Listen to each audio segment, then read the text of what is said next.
देवधर्म यांचं रक्षण करण्यासाठी ज्या पक्षाची निर्मिती झाली त्याच पक्षातल्या लोकांनी देऊळ घाण ठेवलं आणि ज्या पद्धतीने हा व्यवहार झाला, बोगस व्यवहार झाला, त्याचा जाब देवेंद्र फडणवीस असा विचारतील हा मला विश्वास आहे आणि वेळ पडली तर त्यांच्यावर कारवाई करतील असं मला वाटतंय. तुम्ही त्यांच्या राजीनाम्याची मागणी करताय, पण ते असं म्हणतात की माझा या सगळ्या प्रकरणाशी काही संबंध नाही, तुमच्याकडे पुरावे नाहीत, तुम्ही वैफल्यग्रस्त आहात, निवडणुकीमध्ये पराभव झालेला आहे, ही सातत्यानं तुमच्यावरती टीका केली जाते. मी तुम्हाला सांगतो, मी वैफल्यग्रस्त वेड आहे, पण जैन धर्माचं महावीरांचं देऊळ हे कधी बांधणार हे सांगा. वेडाच माणूस विचारतोय आणि वेड्या माणसाची समजूत काढा.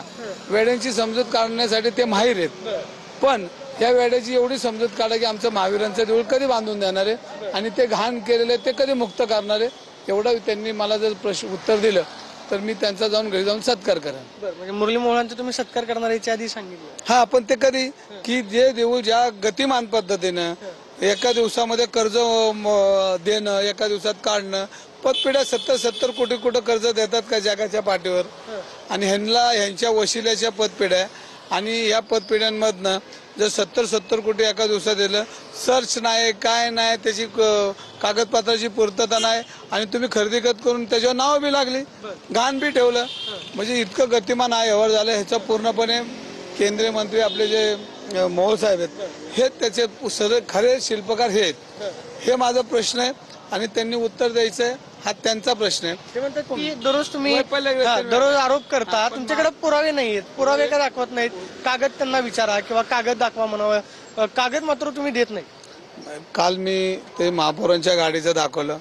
आता हे सन्माननीय पद आहे आणि हे एक एका उंचीवरची महानगरपालिका आहे आणि या महानगरपालिकेचा लोगो तुम्ही जर बिल्डरच्या तुमच्या कंपनीच्या गाडीला लावत असेल तर आता ह्याच्या पलीकडचं मी काय त्यांना हे देणार आहे, आणि त्यांनी ठरवलंच आहे तर काही कबूलच करायचं नाही. तर आपण असे म्हटले की मी पुणेकरांच्या पैशाची गाडी नाही वापरली, स्वतःची गाडी वापरली, पहिला महापौर आहे की ज्यानं महानगरपालिकेची गाडी नाही वापरली. आता पण जेवढे महापौर झालेत ना त्यांच्याशी तुम्ही बातचीत करा. एक सन्मानाचं पद असतं आणि त्याच्यामध्ये त्याला काहीतरी एक चौकट आहे. तुमच्या खाजगी गाड्यांना, तुमच्या बिल्डिंग व्यवसायाच्या गाड्यांना ते म्हणले ना मला 1 रुपयाचा फायदा नाही आला बिल्डिंगला, आणि तेच बोलले होते. आणि बिल्डरने मग एवढ्या श्रीमंत पैशाच्या गाड्या घेतल्या कशा काय, ते एक प्रश्न येतोच की परत. आता या प्रश्नाची त्यांनी उत्तर द्यायची नाही ठरवली आणि मी त्यात नाहीच आहे, तर मग आम्ही काय करू शकतो. पण ही गाडी तुम्ही खाजगी कंपनीच्या गाडीला हा लोगो लावला, हा पुणेकरांचा अपमान आहे आणि पुणेकरांचा जी अस्मिता आहे ही तुम्ही बिल्डरच्या कंपनीमध्ये घाण ठेवली.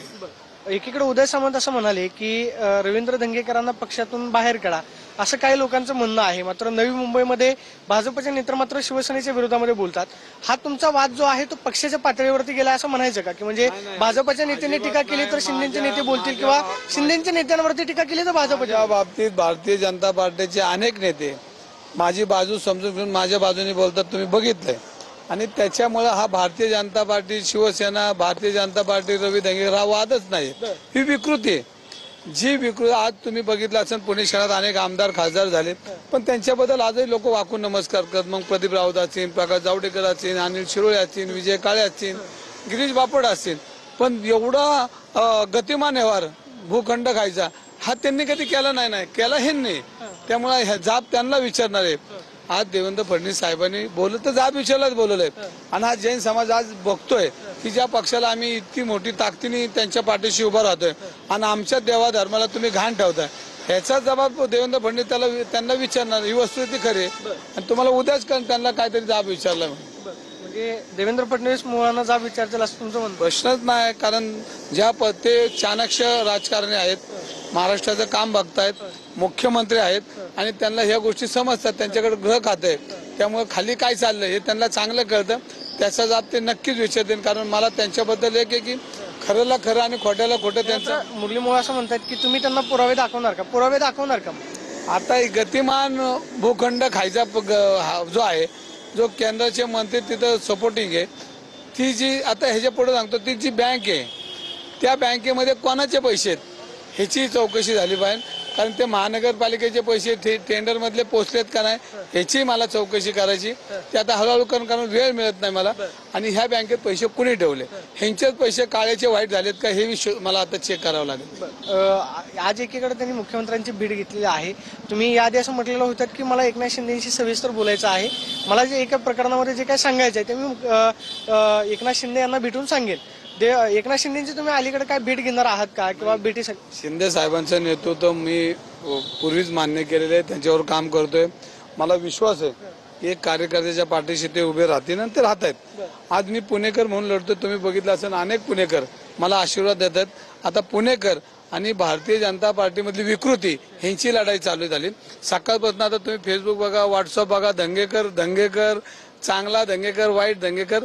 आता त्याच्यामध्ये मला एक थोडी जरा बरं वाटलं की आता मुरलीधर मोहोळांचा गट आता बाहेर आलाय. म्हणजे ह्या गटामधले आता पक्षाला बी कळेल की ह्याच्यामध्ये आपल्याला कोणाकोणाला उमेदवारी द्यायच्या आहेत आणि ज्यांना मिळणार नाहीत तर त्यांना कुठल्या गटाकडून द्यायच्या हा आता प्रश्नचिन्ह कार्यकर्त्या. पण मला बरं वाटलं की एक पक्षाचं काम मी पूर्णपणे केलं की आता यादी मागायची गरज लागणार नाही.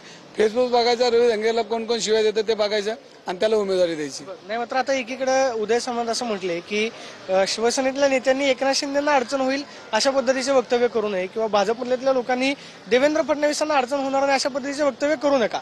आता तुम्ही मग शिवसेनेमधले नेते आहात, माजी आमदार आहात, एकनाथ शिंदे या सगळ्या तुमच्या प्रकरणामुळे अडचणीत येतील असं तुम्हाला वाटतं का? अजिबात नाही. ते गुन्हेगारांच्या विरोधात बाजूनी कधीच बोलले नाही. मागच्या 15 दिवसामध्ये पुणे आले ते म्हणले गुन्हेगारांना क्षमा करणार नाही आणि त्यांनी सांगितलंय. आणि याच्यामध्ये मी काहीच विचारत नाही. जैन मंदिर जे तुम्ही घाण ठेवलंय त्याच्याबद्दल मी जर बोललो तर त्यांनाही दुःख वाटणार नाही, कारण देव देश धर्म पाळणारे आम्ही लोक आहेत.